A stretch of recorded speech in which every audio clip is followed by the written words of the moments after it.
in the 06010. Have a beer and drink one, Fantasy Focus. The Fantasy Focus Football Podcast is presented by Geico. Yeah, it is. Bill Yates and Matthew Berry on Wednesday, October 20. Oh, no. It's not just me and you, though. And Daniel Dopp. Yeah, no. Grandpa Dopp. Yes. Grandpa Dopp. Can we take a shot of Daniel Dopp here for those watching on the live stream? Just, if we can just, there we go. There we go, Haley. Look at back, that. Everybody. So Grandpa's old sweater is back I believe it's a chunky cardigan is what we termed it last year. A chunky cardigan? Yes. It's like seriously, we could put soup in that thing. It is. He borrowed it from Donovan. I'm just saying, like you say chunky cardigan, and I'm like, yeah, I get it. Like if a soup or a sweater, it'd be that. It's a But good-looking sweater. It is warm. It is itchy. It feels just like I have a sheep strapped to my body. Interesting day to wear it, given that it's pouring rain outside here in Bristol. Yeah, it was tough. Yeah, and it's also, I like the fact that you're like, you know what? It's not enough to have something really itchy and scratchy around my face. Right. And now I need it around my entire body. Good call. That's basically what Daniel has decided this morning. I think it looks good, just for the record. I'm sure you do. It's like 12 degrees in the studio, so It is pretty chilly. Oh my God! Yeah. You really, you guys give me so much grief about being old. You're like truly an old man. I'm an old man because of you. I am old man adjacent, and it has changed my life. It is unreal. Old man adjacent. That's a new one. I like it. That's a good one. I like it. All of you, everyone on the show is old man adjacent. I'm actually sweating today, which is another conversation for another time. Let's get to the injury updates, and it's just Matthew and I with Daniel today. Stefano will be back tomorrow, so we have a Thursday night football game to preview and plenty of injury updates. But we did get some news yesterday that Chris Godwin, talk about this is not quite how you want to score a touchdown. He scores a touchdown and breaks his finger on the same play. I guess the good news is he got the 6 points, but and he has 9 more. I mean, that's the other good. Right, I mean, yeah, exactly. I mean, that's why you have 10. So he has a touchdown and a broken finger, and we know this much: he will miss Week 8, which is the Bucs game on Monday night against the Giants. Right here on ESPN, we're a company, men. I don't have the. Oh my God! I'm sorry. You have literally not called for that all week long. It's fine. I took the iPad home. It's charging on my coffee table because that's how I need to use it, and it's a little thing that I use, and I just didn't bring it with me. And of course, you remember the sweater. You remember the sweater. Of course, I remember the sweater. Great grandpas wore this sweater. Yeah, I understand, but you know what's going to help the show content? Maybe having the drops. Huh? It's fine. Good. Fortunately, it'll be 100% charged by the time you get home. It'll be very charged. To go back and watch Netflix. Yeah, exactly. Your dog can hear it when you finally get around to playing the drop, like at 6 o'clock tonight. Matthew, it'll be all set for the Mike Clay show, and that's what matters. Okay. Obviously, very, very good point. Figure that out, Mike. In any event, Chris Godwin out for Week 8. We'll see on Week 9. Not quite there yet in terms of a hard and firm decision for Week 8. Of course, Antonio Brown is eligible to play in Week 9. So there's a Bucs conversation to be had anyways. But I think there are two questions here. Yeah. One, does somebody step up in his absence? Mm-hmm. 2, does this mean that Mike Evans should actually see more targets? I don't think this really impacts Tom Brady's value. Like, you're really going to sit Tom Brady against the Giants on Monday night? Absolutely I got an answer for you. No, you're not. No, absolutely not. I mean, so Tom Brady's been nothing short of fantastic this year. You're obviously starting Tom Brady. And by the way, you're starting Tom Brady for the rest of the year. Like, don't even think about it. Like, his bye week is the only week you're sitting him. And even then. Maybe out of respect. Right. Out of respect. You keep him in the lineup. All right, so here's the thing. So there's been 3 different games that Chris Godwin did not play so far this year. Weeks 2, weeks 4, weeks 5. Okay. And in those 3 games, Mike Evans averaged 21.2 fantasy points per game. He scored a touchdown in all 3 games. He was a top 25 wide receiver all 3 games. And our colleague Mike Clay noted this on Twitter, that they have been using Mike Evans in the slot a little bit more this season. So his expectation, and, of course, Mike does a great job with the wide receiver cornerback matchups. It's up on ESPN.com right now. I'm a company man. I knew you were going to do that. You knew that. You did that on purpose. So 8 times.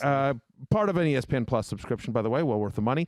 Once again, I'm a company man. I know you are. So thank you, Field. Thank you. Somebody here's a team player. Anyway, he mentions that he expects them to do that even more to avoid shadow coverage by James Bradberry, who's been terrific so far this year. I think what you would see here in terms of other receivers that aren't named Mike Evans. Listen, we saw some Scotty Miller, who had some, who had a really nice game last week. He's been inconsistent so far this year. Tyler Johnson's pretty interesting to me. So in the last game that Godwin did not play, this is the Week 5 game. He led the team with 61 receiving yards. He played a lot of snaps. And by the way, just to the eye test, looked the part. He looked the part. I know he's a rookie, but he was impressive in that game. So probably the conundrum here is that this may very well be a one-game scenario, right? Because Godwin could return in Week 9 and Antonio Brown comes back, again, is eligible to play, I should say, in Week 9. Correct. So it's hard to envision if Antonio Brown and Mike Evans are active that you're going to be discussing playing Tyler Johnson or Scotty Miller. So basically what we're saying is how lucky do you feel with Scotty Miller or Justin Watson or Tyler Johnson? There's probably a fourth wide receiver who's eligible to play on Sunday for the Bucs or on Monday for the Bucs. I think if I had to throw a dart, I'm going to throw my dart at Scotty Miller. Which I think is fair, but I think the important part of what you just said is throwing a dart, because ultimately think about how this game plays out. Like, you're starting Mike Evans, you're starting Rob Gronkowski. The defense is really good. Like, the defense is playing as well as any defense in the NFL, and now you've got the human turnover machine, Daniel Jones. And it's not all his fault. The offensive line has been absolutely brutal, Sure. but there's a very good chance that Brady gets a couple of touchdown passes to whatever, one to Gronk, one to Evans, one to a backup tight end or whatever. Right. But remember, Leonard Fournette was involved in the passing game a lot more last week. So could you see just more of a split between Jones and Fournette? And they get a big, and there's a defensive score here as well. So I think there are going to be better flyers. Like, if you're just like, hey, I need a guy this week because of buys or injuries or whatever, my guess is they're better flyers than Scotty Miller or Tyler Johnson. But I hear what you're saying in terms of we certainly have a longer track record of Scotty Miller than we do Tyler Johnson. Yeah, I think I would consider some of the names that we had in the waiver discussion yesterday. Like, Cole Beasley is available, or at least was, in 60% of leagues. I'd rather roll the dice there than some players on the Bucs offense. We're not sure just what kind of role they'll have on potentially a one-week basis. I feel like it's time to bring back news or noise, sort of. Yeah, let's do it. Dez Bryant was officially signed, or will be officially signed, to the Ravens practice squad. This is Dez Bryant, who turns 32 in a week, who's been out of football for 2 years, Matthew. It's the name, it moves the needle because it's Dez Bryant, who for a long time was a superstar, not just in real football, but of course in fantasy football. Does this matter? No. Same. I agree. I think this is noise. Play along with a bet. I would say it's noise. Do we have a sounder for that, Daniel? I do not appreciate you. Understood. Just today. But that was a yes or no question. No. Okay, there you go. Thank you very much. All right, so no sound for news or noise. Yeah, sorry about either. Understood. So 1,032 days ago was Dez Bryant's last game. He went 3 for 24 against the Eagles as a member of the Cowboys. I think that's the part that I'm having trouble with, is that, like, the reason Dez Bryant's been out of football is because there were no takers. Right. Like, I mean, like, he had been ineffective for the Cowboys. He wanted a new deal. I mean, there was some economics involved there, but, like, he had not been Dez Bryant, throw up the X, Dez Bryant in capital letters, his last year with the Cowboys. And so now it's a couple of years later. And look, if you're out on the field running routes for the Ravens, there's a chance. But he's been signed to the practice squad. Right, yeah. Is there a chance, though? So since Lamar Jackson took over as the starter, Hollywood Brown's the best thing they've had going at wide receiver. Right.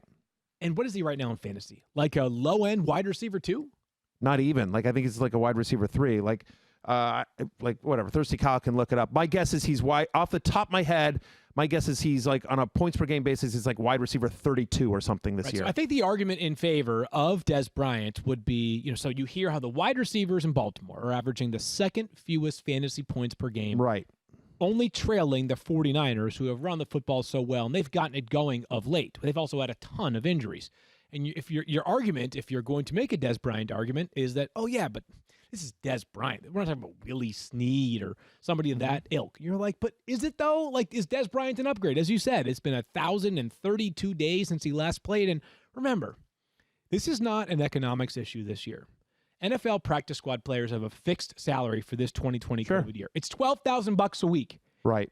Think about all the teams that could use a wide receiver right now. I mean, the Patriots are screaming for wide receiver help. The Jets are screaming for wide receiver help. And Dez Bryant was just sitting there. Like, it's not that it was going to cost him any money.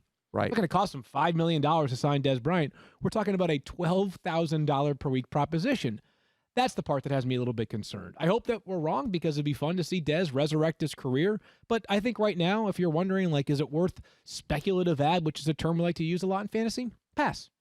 Yeah. What do you got, Secret Squirrel? Wide receiver 46 on a per game basis. For Hollywood Brown? Hollywood Brown. I gave him way too much credit. Yeah, as did I. Wow. I have him at wide receiver 32. Right? Yeah.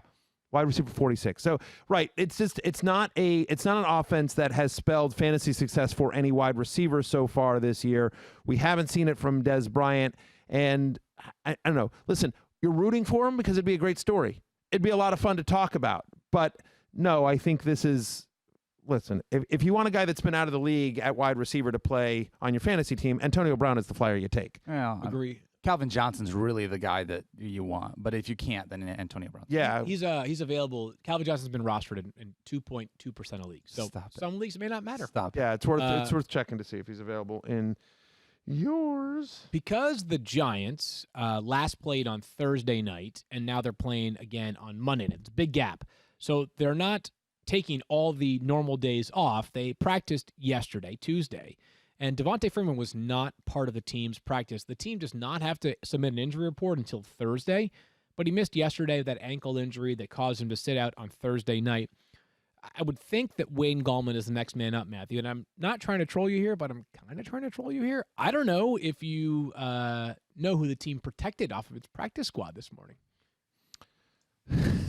Which I'm means going like, to the only I don't look at the transaction waiver wire the way you do because I work with you and I know that you do that. That's part of your job here at ESPN. So I figure if anything important happens, you'll let me know. But based on the question, I feel like it was Alfred Morris. Alfred Morris has been protected this week. Which, let's be honest, there's a tiny chance he would have been added by somebody else, right? Like. Sure. Maybe the 49ers because of all their injuries and the familiarity with Kyle Shanahan, but even that feels like a stretch to me. But also beyond that is like protecting a player does not mean you're going to elevate him come game time, but it's a little bit of context about how maybe they are planning for the possibility of no Devontae Freeman on Monday night. They're nervous. If nothing else, they think there's a chance they will be without Devontae Freeman on Monday night. It's early in the week, obviously, and I think because it's the Monday night game, the Giants don't have to file a practice report until tomorrow. Right, Thursday. Yep. Thursday, so obviously Stefania will have a lot more on that tomorrow on the Mike Clay edition of the 06010. But listen, is in a deeper league, is Wayne Gallman worth a speculative ad? I don't mind it. Terrible matchup, right? It's a terrible matchup with the Buccaneers. Thirsty Kyle notes that if there's a positive here, it's that the Buccaneers do allow over 6 running back receptions per game. That's 7th most in the NFL, and he's a guy that did have 5 catches for 20 yards playing against the Eagles last Thursday night. So he is somebody that they would use in a pass-catching role, and obviously given how well that defensive line is playing and how poorly the offensive line of the Giants is playing, you could certainly see a number of, Daniel Jones being under pressure and dumping the ball off to Wayne Gallman a decent amount, maybe some junk time as well. If I knew Devontae Freeman was out for this game, he'd be inside my top 30. Wayne Gallman would be inside my top 30. So a usable piece, not somebody that I'm like breaking the bank for or using my number 1 waiver claim on. But I'm just saying he was claimed this morning in our 16-team War Room League, and I thought that was appropriate.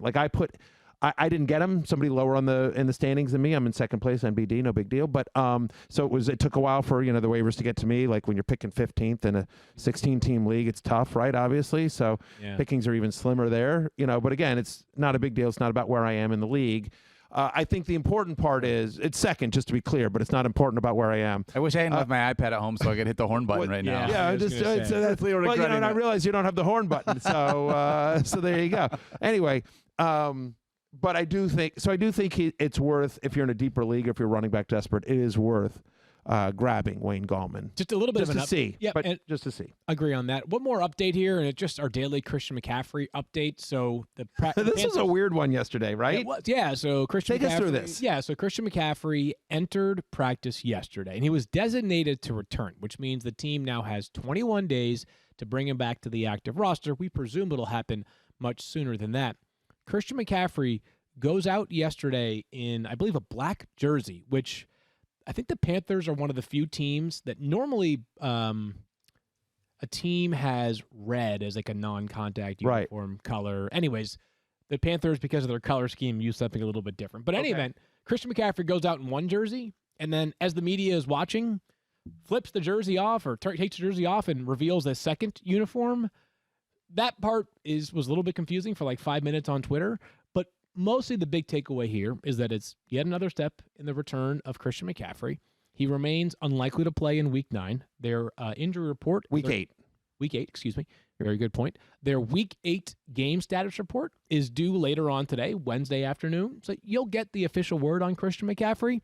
We'll talk about it more during the game preview tomorrow.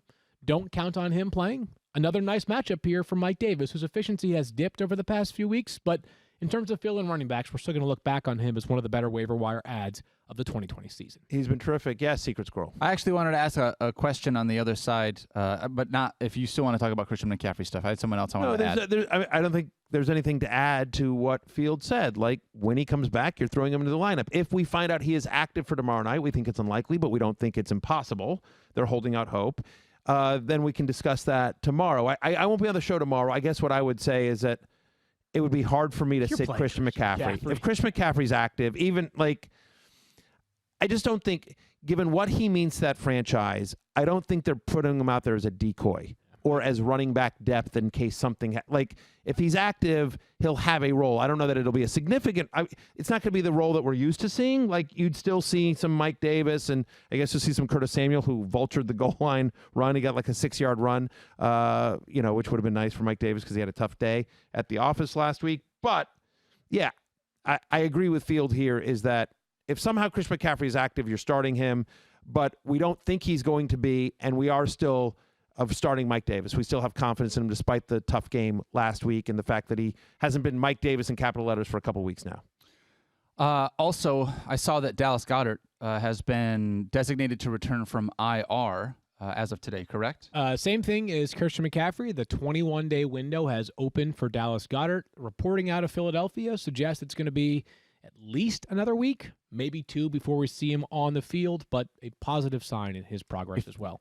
And as long as we're talking, just I want to mention quickly, as long as we're talking about the Eagles and people that have been placed on that 21-day, eligible to return list, Jalen Reagor also was placed on that, I believe, yesterday. Monday, yep. Yeah, Monday. So, anyway, that's a guy that's worth seeing if he's, especially if you're in a deeper league. I think Jalen Reagor is going to be pretty good.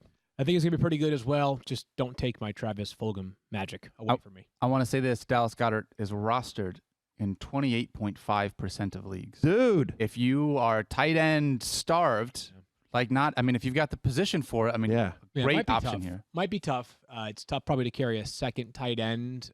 If you're already sort of wishy-washy there, might be tough because it might not be until week 9 or 10. Sure. With all the bye weeks we have coming up right now. But if you can find room, I think it's a nice add. I agree. If you were tight end starved, if you were not like Daniel. Right. Because Daniel is clearly not starved. Yeah, he's got Travis Kelce here. I got tight ends. Yeah. But it's not necessarily about tight ends. I'm just saying in general. Oh, yes. In general. Sure, yeah. Wow. In general. Did he just call you doughy? I think so. Definitely doughy. I think so. He's definitely doughy. Listen, take one to know one, I didn't want to say it. It felt like a cheap shot to say takes one to know one. Absolutely. 100%. I just love the fact that Daniel and I both have dad bods. I love it. Only one of us is a dad, though. Accurate.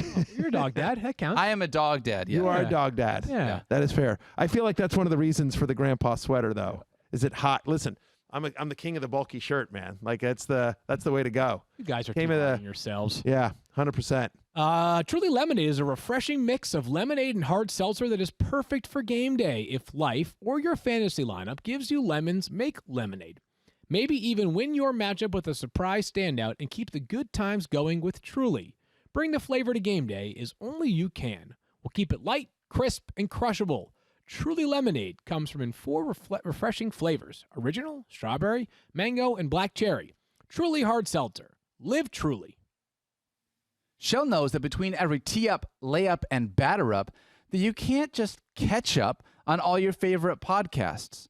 So when you come to Shell, why not get 3 things done at one time? First, fill up with Shell V-Power Nitro Plus to help keep your engine running like new. Then, save up with the Fuel Rewards program and never pay full price for gasoline again. And finally, snack up with in-store rewards to save even more at the pump. Okay, time to wrap it up, guys.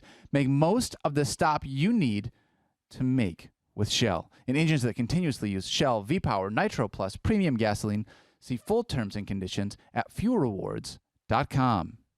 Can I have like 10 seconds to laugh at something? And I don't know if this happens. This may happen to both of you guys. You want me to time you? Sure. Yeah, go ahead. pull- Yeah. I'm gonna pull A up a Matthew little, Berry version wow. of 10 seconds. Yeah. No, yeah. I've got a decent amount of people who tell me like they consistently watch the show Okay, and listen to the show. sure. And within that group of people, a good number of them still text me frequently between 10 and 11 a.m. No way. Monday through Friday. You're like, I meant Is it my wife? Literally Because at work. my wife is telling me, by the way, we got a babysitter for Thursday night. Good times. wait. Yeah. She thank just let you. me know. Like, do I need What to are we know doing? that? Appreciate. By the way, we're at 20 seconds. Yeah. Wait, you took like 8 of them. Well, just, welcome. Is this your first day on the show? Yes. I mean, like, Hold on, I'll be real quick. You took 8 of my seconds. That's what Matthew Berry does. I'm just like, it's pretty much on brand for me. I don't, You are. I feel like this is your first day. you are Come the on. most consistent analyst in fantasy football. I Who's really the most am. consistent player in fantasy? I'm It's just probably saying, DeAndre like, you know Hopkins, what I right? mean? Like, Oh, You're yeah. a high I mean, floor. I'm just High saying, floor, you know man. what you get with me. Absolutely. You know what, for better, for worse, you know what you get with me, right? When it comes to love the it. the podcast, the TV show, whatever, like, you know what you're in for. And to be clear, for worse. In any event, let's move on to dynamic wide receiver duos. sir. Yes, indeed. And let's just talk through them. And I don't know that we're not going to talk about players who are going to bench. We just sort of like, if you're thinking about which guy might have a better outlook for this upcoming week, Tyler right. Lockett and DK Metcalf face heard of off both those guys. against the 49ers defense that still is without Richard Sherman. Obviously will not have Nick Bosa and also Solomon Thomas all season, but a defense that's played much more competitive of late. The 49ers are definitely one of the better coach teams in the NFL this year, Matthew. Tyler Lockett, DK Metcalf. I've got Lockett at 6, Metcalf at 5. You've got Lockett at 3, Metcalf at 5. Any reason? I mean, there's no reason to be concerned about DK Metcalf after last week. And do you feel like at all there's a chance that because Tyler Lockett has been this in the past, where like he has what was last week, 53-point game? Right. Yeah. There are other games where he goes like 2 for 21. And you're like, wait, what the heck, Tyler Lockett? Is there any reason? Like, do we have any predictive metric that suggests when those days are coming? Matthew's No. love-hate column. Wow. Sorry, I'm sorry. Wow. I'm sorry. Wow. Wow. Secret squirrel from the top rope. That was really from well the done. top rope. You've been That was- squatting on that one for a I'm while, sorry. haven't you? I'm I sorry. got to give it up for him. That was pretty good. Like I got nothing. I got nothing. You can It's take the pretty rest of good. the day off, Daniel. Yeah, I pretty appreciate much. that. Thank you. Pretty much. Yeah. Can I join him? Can I just Yes, I'll take the Can I rest. just like reverse Undertaker gift just Yeah. back Yeah. into the coffin? Yeah. I'm Muerto. Yeah, so I don't think we do. And look, the other thing is that I think this offense is different than years past when we've seen, like when Tyler Lockett disappeared last year for a month, it seemed like, there was like that knee injury, I think wasn't it was a lower 100% leg, right? or Yeah. something like that. There was something that wasn't right. DK Metcalf was a rookie and they were running the ball. Like this offense is different now. Like for all the hashtag let Russ cook and everything like that, like it's different. Yeah. And we didn't think it was possible. I guess I shouldn't say we didn't think it was possible, but like Russell Wilson is legit playing at a different level this year, which is crazy considering the high level that he's played at throughout his career. But he's on a different level this year. And I think that the offense has opened up. He's playing at a high level. And, if there were an NFL draft, like, if they threw all the players back, DK Metcalf is one of the first 10 wide receivers that is drafted by an NFL franchise, I believe. I would think so. I would Yeah, think I mean, he's like, definitely in the he's mix. turned into something really, really special. We already know that Lockett is great. And so it's a fairly narrow target tree, I think. They like David Moore there, despite the hold that took back the DK Metcalf touchdown, which don't get me started. But they like David Moore there. And they like their tight ends, whatever. But it's a really narrow target tree on one of the most efficient and best passing offenses in the NFL. So I am less concerned about a dip off this year with either guy than I would be in years past. I know DK Metcalf put basically a goose egg up last week, but again, Patrick Peterson was all over him. He should have had a touchdown. What are you going to do?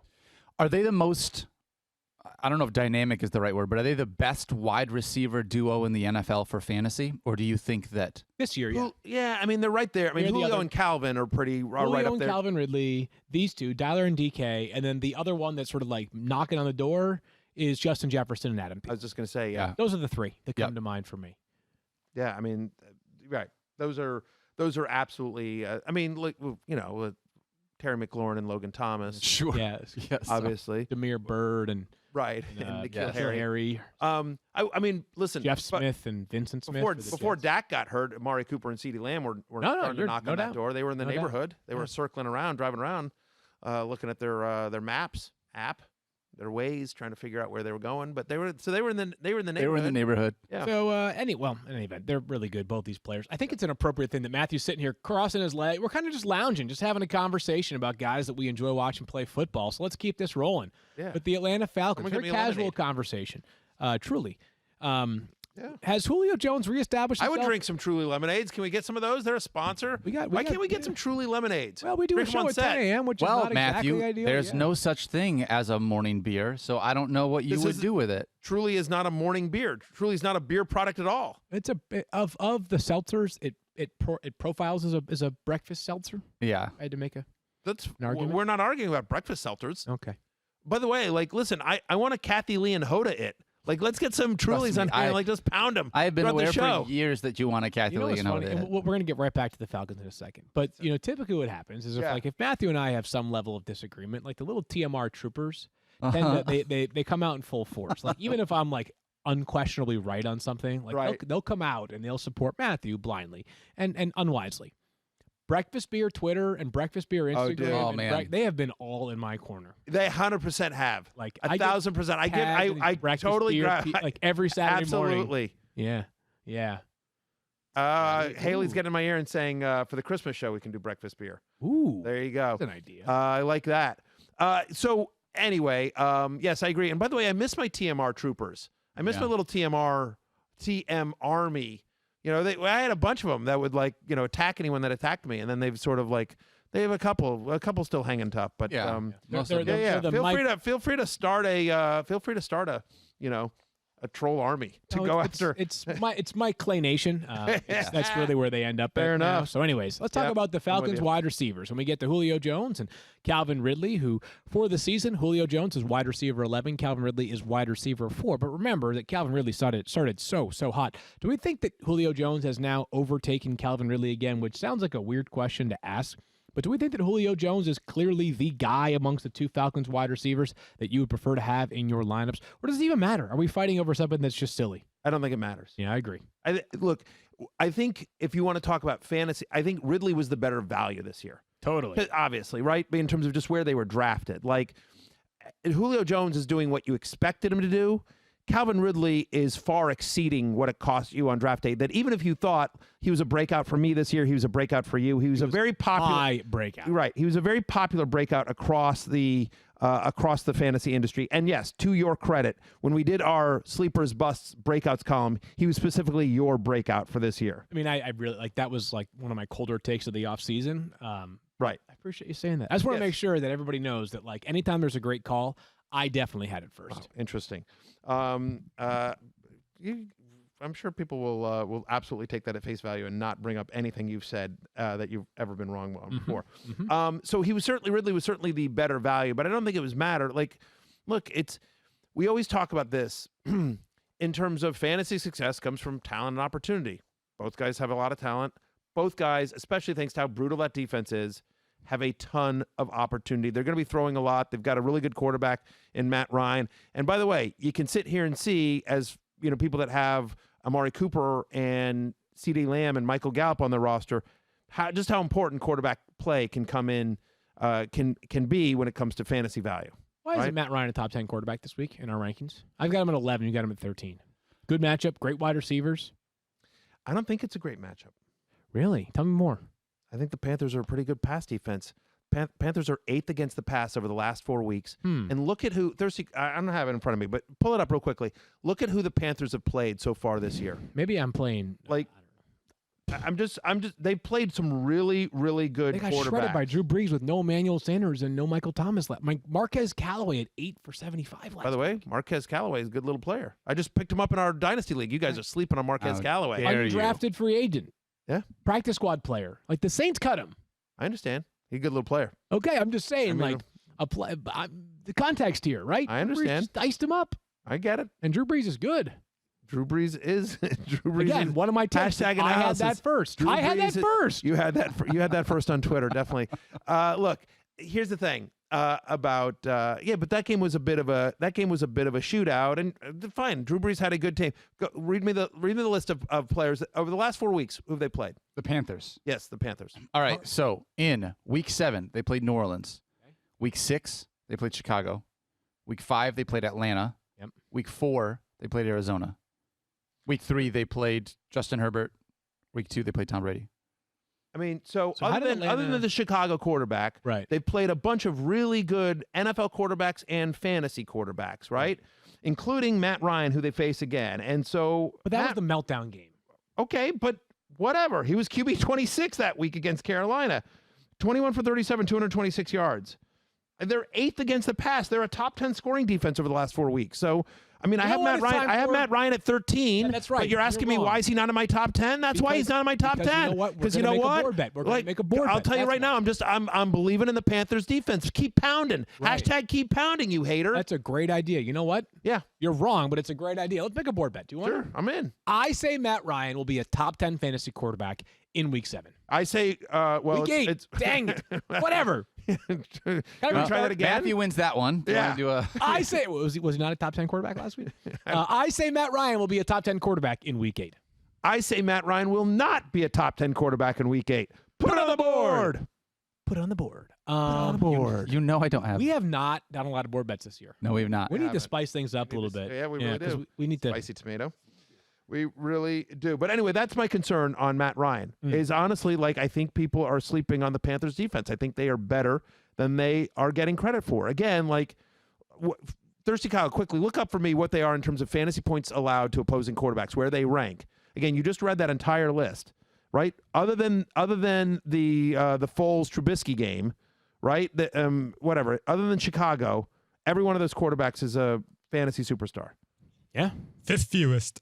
5th fewest fantasy points to opposing quarterbacks. Yeah. They're going to get exposed this weekend. Maybe. Wow. Just told you. We'll top see. 10 Love it. quarterback, Matt Ryan. I'm going to adjust my rankings. I got to move him up one slot to number Wow. 10. There you go.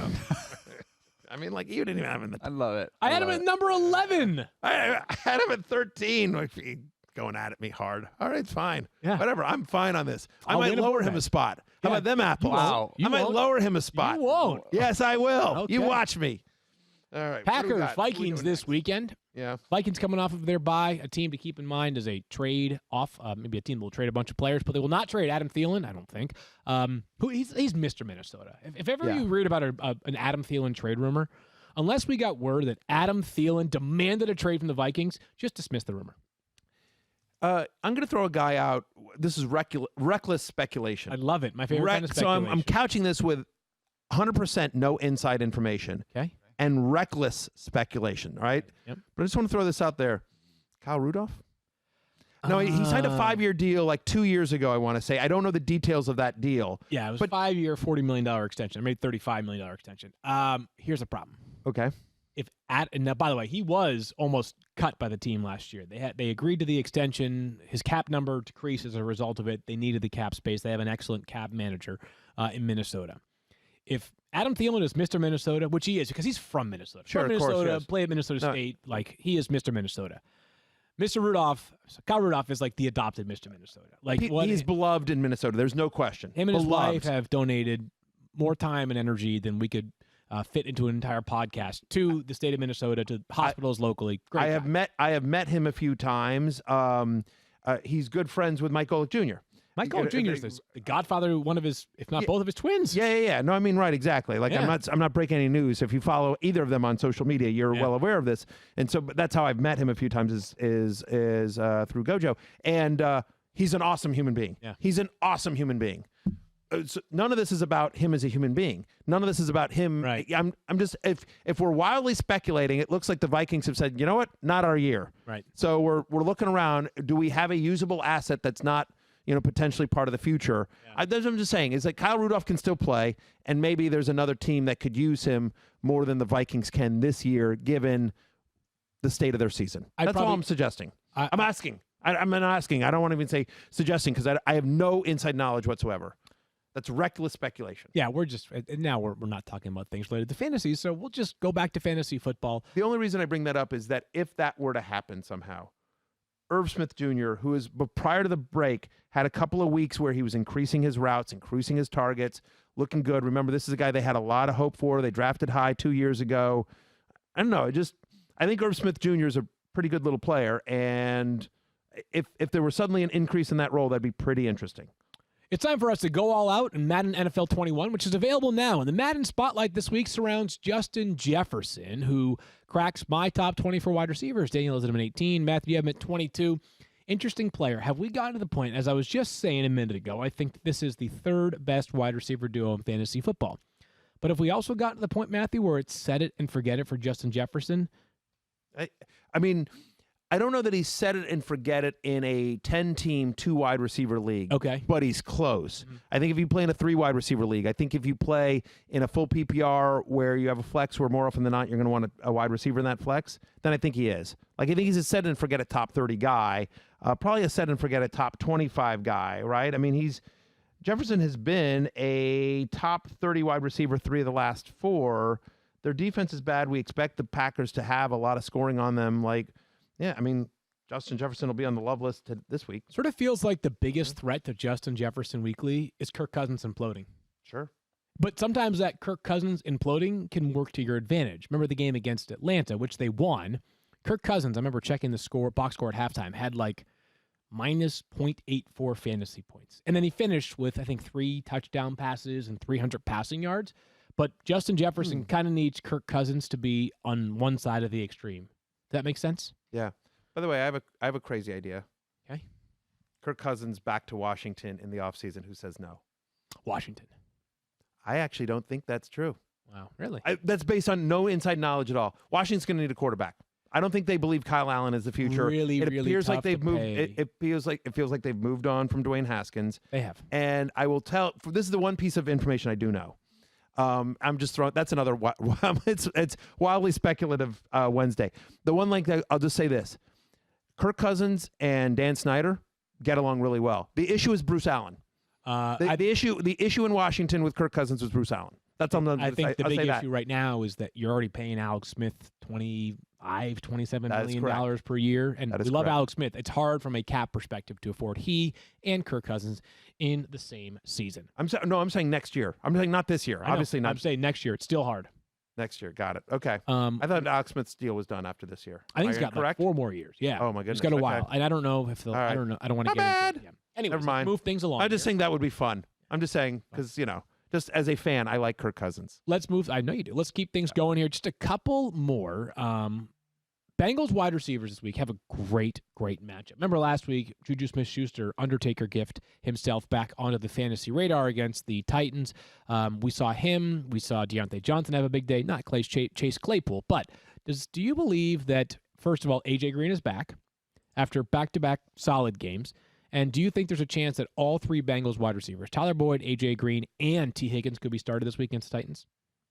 Yeah, I mean, look, the Titans have struggled in the secondary somewhat. We expect Tennessee, right? I mean, right. And they allow the 13th most fantasy points to opposing wide receivers. Again, right, we just saw they helped bring Juju back from the dead. So, yes. I mean, when you think about how much Joe Burrow is throwing, he's thrown 36 passes or more in every game except one this year. Like, they're just throwing a ton. Yeah. And so, and by the way, we don't expect Joe Mixon in this game. So, there's not the need necessarily to, quote, establish the run with Giovanni Bernard the way you might feel that way with Joe Mixon. The only concern here is given how bad the defense is, did they just steamroll them? The Titans, do they steamroll them, and the steamroll them in a way where it's just like it's all Derrick Henry, and so the pace of the game is slower, right? There might be fewer possessions or a shorter amount of time of possession, but I think that actually is exactly what you're looking for here, is for Derrick Henry to have like 125 rushing yards in the first half, and for this to be 21-6 by the time you reach halftime, and Joe Burrow's thrown it 40 times in the game in total. I actually think it's a really good game script for them. Really solid game script for them. You talked about Joe Burrow as one of your top quarterback ad for the week. Yeah. And I agree with that. Look, you and I both talked all season long about how we believe in T. Higgins, and we certainly like him a lot. Tyler Boyd's been nothing short of special since Joe Burrow showed up. So, Yeah, and listen, there have been signs of life from A.J. Green the last 2 weeks. So certainly great. looked better. We'll keep an eye. Looked better. But that's how I would rank them, by the way. Boyd, Higgins, Green. I would rank him exactly the same way. And we're going to keep an eye on Joe Mixon's status if he even practices today. He did not practice at all last week, so we'll see whether or not he has a shot for this Sunday. Let's go to the Panthers wide receivers. DJ Moore has been much better recently, Matthew, and Robbie Anderson's been good all season. DJ Moore has 3 straight top 25 finishes. Has he turned the corner, or do you think this is more just good touchdown luck because he's had a couple long run after catch opportunities? I think he has turned the corner in this sense. I agree with you. He's definitely gotten some touchdown luck, and the concern is he's still not getting a ton of targets, but he's looked like DJ Moore. This is the important part. And you think about how this Carolina Panthers offense wants to operate, and we've talked about this. That's by design. They want to get those guys in space and take advantage of their speed. Like, whether it's DJ Moore, whether it's Robbie Anderson, whether it's, Curtis Samuel, you know what I mean?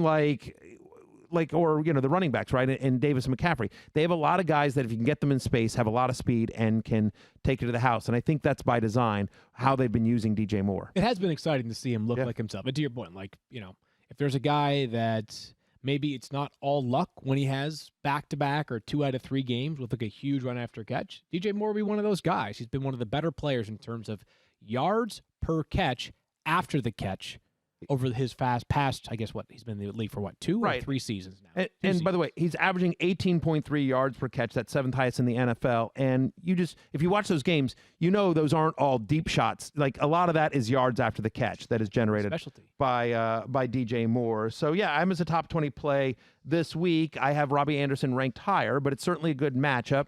And I like I think that DJ Moore is back to what you drafted him to be, or what you should have drafted him to be, which is he's a solid wide receiver too. You know what? DJ Moore has narrowed the gap, but it's not like Robbie Anderson has done anything differently, right? So he's narrowed the gap, and that means nothing about Robbie Anderson. It means everything about how DJ Moore has performed of late. Daniel, what do you got? So I'm curious. We see how much Teddy Bridgewater has thrown, how much he has utilized both of these wide receivers, as well as a little bit of Curtis Samuel and those tight ends without Christian McCaffrey. Do you think that the workload of the running back position changes when CMC comes back in a way that negatively affects either of these pass catchers? Nah, because you get such a better run after catch player out of the backfield than Christian McCaffrey, right? I think the offense will be more efficient, right? And so you're in scoring opportunity more. And by the way, it's another thing. Not that defenses weren't accounting for Mike Davis, especially, after a couple games, but Christian McCaffrey is going to be the focal point of any defensive coordinator's plan. Like, what do we do about this guy? Yep. So, I understand the question, but no, I just think the Panthers' offense is going to be a fun one. Yeah, it's going to be a fun one. Yeah, looking forward to seeing them at close to full strength sometime soon. We're going to get to one more in a minute. Okay, one more being Teddy Bridgewater or what? One more being, you can talk Teddy Bridgewater. If you want to talk the other topic, you can. We can save it. We got a show tomorrow. We can talk about stuff in too. Yeah. We can talk about the Rams wide receivers one more time. And sure. Yeah. We can do that. I don't know what to add, though, from yesterday's show. Right, Matthew? We talked about them. Like, have we reached the point now, and this was the question we visited yesterday, are both of them, or either of them, or are none of them lock wide receivers in your top 20 every single week? I do not think they are still set it and forget it. Don't look at the matchup wide receivers. You know what I mean? Like they're more often than not they're in your starting lineup, but in terms of I'm not looking at any other options I have. I'm not looking at the matchups. No, I don't think you can be. On the season, my little Cooper Kupp is wide receiver 32. Robert Woods wide receiver 28. That's not what you drafted him. Both guys were drafted, as top 20 wide receivers. Woods went, wide receiver 17 or so. So it's been disappointing for both these guys. And this week, playing the Dolphins, top 12 defense against opposing wide receivers. They've had a bye week to prepare for this game. So they've had 2 weeks to prepare this game. Like, Field, you and I both have them outside our top 20. I mean, not barely, but no, I feel you. Yeah, I mean, so the question is you know what though? Here's what's are you even thinking because there are certain players like Calvin Ridley. You're not looking at who Calvin Ridley is facing, right? Correct. You're just Calvin Ridley is in your lineup starting every single week. It doesn't matter who he's playing. But here's the problem with the Rams. What's that? You're going to say are you looking at who they're playing and that dictates my ranking of them? To a degree, yes. I've also learned from these two players that their sporadic awesome weeks are often unpredictable. Yeah, it's fair. Remember Cooper Kupp? Didn't Cooper Kupp have like 4 touchdowns against the Vikings a couple of years ago on Thursday Night Football? It's like the Vikings, who I know they're a shamble of a defense now. But they were good back then. They were good back then. It seems to me that they are just the random. They are sort of like Tyler Lockett in that way, right? Yeah, a little they bit. They can be real old Tyler Lockett. Yeah, where he of could be course. great or bad against anybody. All right, we're going to get to Scott Spratt from Football Outsiders in just one moment. But first, hey, Daniel, how do you banish high rates on car insurance? Essence of Dittany, maybe? Not quite. You switched to Geico during Geico-ween. That was a good one, Field. October is their favorite time of the year, and the folks over at Geico have been working even harder to cast out high rates and craft just the right policy for you and your family. Switching to Geico isn't so scary. Oops, I just changed this. Sorry. Uh-oh, that's okay. Oh, man, I'm getting phone calls. Switching to Geico isn't so scary, especially when they could brew up spellbinding savings just for you. So get a quote today at geico.com and see just how much you could save. No eye of Newt needed. Happy Geico-ween, everyone. You know, there's another podcast we think that you guys may like. Overheard at National Geographic, a show that takes you to the edges of our big, weird, and beautiful world, documenting democracy, untwisting the world's largest tornado, searching for wrecks of lost slave ships, accidentally inventing a new color. These are just some of the curiously delightful conversations you'd overhear at Nat Geo headquarters. Listen to Overheard at National Geographic, wherever you get your podcasts. All right, Matthew Berry, why don't we welcome in our friend Scott Spratt from Football Outsiders? That's right. So footballoutsiders.com is one of the contributors to ESPN. So you've and it's part of ESPN Plus. Scott Spratt is somebody that does a lot of the fantasy analysis and for Football Outsiders, does a lot of analysis for them. You can see his work at footballoutsiders.com and, of course, here on ESPN. He's been a friend of the show, and he comes back to talk a little Week 8. Scott, thanks for joining us, my friend. Thanks for having me back on, Matthew. Hope you're doing well. I am, my friend. Let's dive into this. And so Carson Wentz has kind of had an up and down year so far, NFL-wise. Fantasy-wise, he's better, and you think he keeps going this week? I really do. I mean, it's not a secret that the Eagles have had a lot of offensive line injuries. Andre Dillard and Brandon Brooks have been out for the season. Jason Peters and Isaac Seumalo have been on IR. Lane Johnson suffered another injury last Thursday. But I think for fantasy players, sometimes we forget how big of a lever that can be for fantasy production, something we haven't considered with Wentz's struggles from a passing perspective in fantasy. But 4 of the teams he's faced, Washington, LA Rams, Pittsburgh, and Baltimore, are top 10 teams in adjusted line yards, so pass rushing quality basically on defense. This week is probably going to be a lot easier facing the Cowboys. They're a bottom half team with a 6.1% adjusted line yards on defense, and they just traded pass rusher Everson Griffin. So it seems like a good opportunity for him to take advantage of a Cowboys defense that is a booster of passing yards per attempt and passing touchdowns per attempt, but maybe more importantly from Wentz's perspective, a big cutter of interceptions per attempt and fumbles per dropback. So Wentz is outside the top 10 in average fantasy points per game this season, even though he's had 5 rushing touchdowns, kind of an unsustainable number there. But I would say positive passing regression and the improving health of his pass catchers puts him in the top 10 in my true talent rankings. And I have him in the top 5 this week because of the positive matchup. Yeah, I think one of the things you were saying there is it's a good week to take advantage of the Cowboys. It's every week's a good week to take advantage of the Cowboys. I have him as QB6, so you and I are right there, right there with him on Carson Wentz. Let's move to L.A. Field and I were just talking about the wide receivers. I want to talk about the running backs here for a second. Been tough to sort of figure out this backfield a little bit. Feels like we got some clarity last Monday night when we saw basically it was a split between Henderson and Malcolm Brown. You like Darrell Henderson against Miami this week? I do. I think I'm probably generally more optimistic for Henderson in general. So it seems just looking at yards per carry that this is a pretty even split. Henderson leads the way with 4.7 yards per carry, but Malcolm Brown and Cam Akers are right there with 4.2 and 4.3. What I would say is looking at a stat that looks at mistake avoidance can give you a really big hint here. And Henderson has a bigger lead with a 60.9% success rate versus under 50% for Brown and Akers. Henderson is actually top 5 at the position in that respect, while Akers and Brown are outside the top 40. So some of his carries have been a little bit higher difficulty, either like 3rd and short situations or near the goal line, and it has made his sort of yards per carry difference seem a little bit less than it is. He's actually had 14 or more touches in 5 of the last 6 games since that week 2 breakout. And so he's a top 20 true talent running back for me. And he actually boosts even further to number 12 for me this week against the Dolphins. The Dolphins, they're much better defensively than I think their reputation would suggest, but they have a big split between their pass defense and their run defense. They're 6th in DVOA pass defense, but 32nd worst in the NFL against the run. They've actually gotten their cornerbacks, Xavier Howard and Byron Jones, both healthy. And I think they were a big part of shutting down the 49ers passing attack. But it's the kind of split defensively that you see running backs really take advantage of. The 2 standout examples I have are from the last playoffs when Derrick Henry ran for nearly 200 yards against the Patriots and Ravens, 2 teams with that extreme split of bad run defense but good pass defense. I'm not saying Henderson is anything close to Henry and is not going to produce like that, but the Rams do have the number 1 run blocking offensive line. So this could be a situation where the Rams prioritize running to try to take advantage of a relative weakness of their opponent. Yeah, listen, I think that's a great point here, by the way. You mentioned the workload and how that's been going, and I certainly agree with your point that the Dolphins' defense is better than they get credit for. But here's the thing. Over the last 5 games, Darrell Henderson has 77.4% of the Rams' running back red zone touches. When they get in close, actually, Darrell Henderson's been the guy. I know Malcolm Brown punched in Monday night, but for the most part, it's been Darrell Henderson, 77% of the red zone touches of all running backs for the Rams. Dolphins, the 6th worst red zone defense so far this year. So that's something that's an area where they've struggled. You and I both have Darrell Henderson as a starter this week. Last thing I want to move in terms of positive matchup for this week, Scott. Noah Fant. Now, Noah Fant started like gangbusters, got hurt.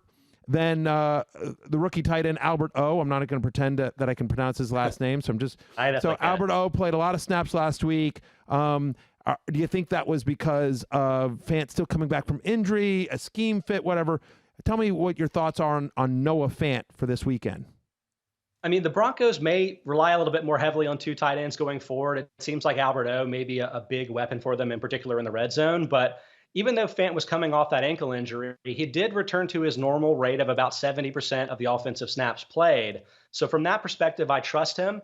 And he's been probably a lot better from a fantasy perspective than you would realize so far this season. He has a 19.5% target share in weeks 1 to 4 and 7, just missing that little time in between. He's 6th in average PPR points per game. So really, I may be a little underrating him a bit, having him outside the top 10 in my true talent tight ends. But I have him 9th this week because I actually think the Chargers are a really positive matchup there. They're allowing a top 10 DVOA rate to opposing tight ends and are a top 10 booster of yards per target and receiving touchdowns per target to the position. So even though Albert O may be getting a little bit more involved, I think that Fant is probably back to being close to a top 10 option and a boosted option this week against the Chargers. I've never heard the phrase a tight end booster. I like that. I like that phrase, Scott. I enjoy that. So by the way, Fant has seen at least 5 targets in every game so far this year. So they're clearly, to your point, the workload is there. We agree about the matchup as well. Chargers allow the 6th most yards to an opposing tight end per catch. Let's move on to some guy. I have him as a top 10 play again with a tight end position. Like, oh, you have a pulse? Great, you're in a top 10. It's true. Yeah, right. I mean, it's absolutely brutal, and we all agree on Fant's talent. Let's move to some guys that you're not as crazy about this week in terms of their matchups. And the last couple of weeks have been sort of DeAndre Swift. Secret Squirrel, close your ears. You're not going to hear this, but you're not feeling DeAndre Swift against the Colts this week. I don't. I know it's shocking. And I really want to buy in. He's had 14 and 9 carries the last 2 weeks, his 2 highest totals of the season.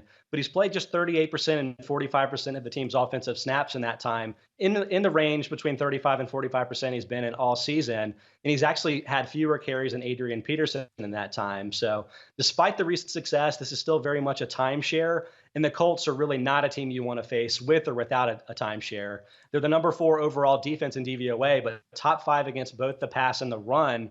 The last 3 games they've played, they've held David Montgomery to 27, Kareem Hunt to 72, and Joe Mixon to 54 yards despite a lot of carries. So if Swift's not even getting their carry volume, this could be a very difficult matchup. And for me, he's probably still top 20 in PPR, but maybe a player you want to avoid in standard leagues or from a DFS perspective this week. Yeah, find somebody who looks at you the way Matt Patricia looks at Adrian Peterson. Yeah, I mean, guy's averaging under 3.5 yards a carry and still getting 14 carries a game. What do you got, Secret Squirrel? Anything you're piping in here? No, not piping in here. I got too much Lions love to be able to pipe in here. We don't have enough time for all of it. So all right, last one here, Scott. I want to talk about Sterling Shepard. Now, had an was injured, came back, looked good. One of the few bright spots for the Giants in that Thursday night game against the Eagles. Got a ton of targets, but now facing the Tampa Bay Buccaneers, which is a defense that's playing as well as any in the NFL. What are your thoughts on Shepard on Monday night? Yeah, it sounds like we're on the same page here, Matthew. Came back off that turf toe injury, immediately reestablished himself as the number one target among the wide receivers. He had 8. Darius Slayton and Tate combined for just 6. So I'd say that from a true talent perspective, he's back to being a regular lineup contributor for fantasy. I have him 33rd at the position in true talent, but he falls to 39th for me at the position this week. The Buccaneers, you may recognize them as a really good run defense. They were number 1 in DVOA run defense last season, but more middle of the pack against the pass. But this season, they're top 2 against both the run and the pass. And some of their younger cornerbacks have really broken out. Both Carlton Davis and Jamel Dean, they're both allowing fewer than 5 yards per target this season. So they're actually in the top 7 of 90 cornerbacks that have faced 10 or more targets in that respect. So they're really good on all levels of their defense at this point. And it's just going to be tough to really start any Giants wide receiver this week. But especially with the matchup, it's just very difficult. By the way, the Buccaneers are also 5th in pressure rate. It's hard to throw a pass when you're on your back. Like, let's be clear. I mean, it's when you're constantly under pressure, when you're on your back, hard to throw a pass.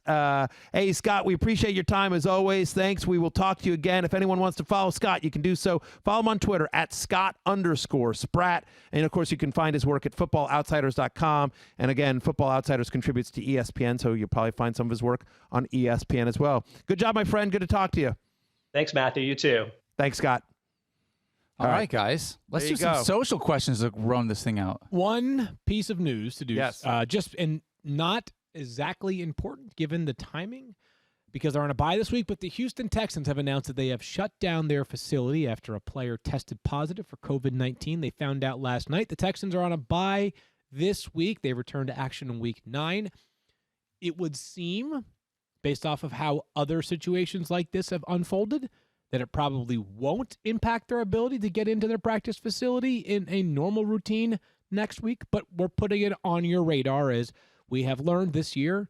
Every time you think you have an understanding about how COVID-19 could impact an NFL game, we are throwing a curveball. Well, because also, by the way, again, I'm no Stefania Bell here, but I believe part of this protocol is then they're going to start doing contract tracing. And then I am guessing that, the Texans, Packers, they played the Packers last Sunday, right? So I'm not speculating. Like, I don't want to do any more reckless speculation. But my point is it's always notable when any team has to shut down their facility because you think about who do they just play, who have they been in contact with, et cetera, et cetera. So, but to your point about the Texans, they aren't a bye this week. It's obviously a story we will continue to follow right here.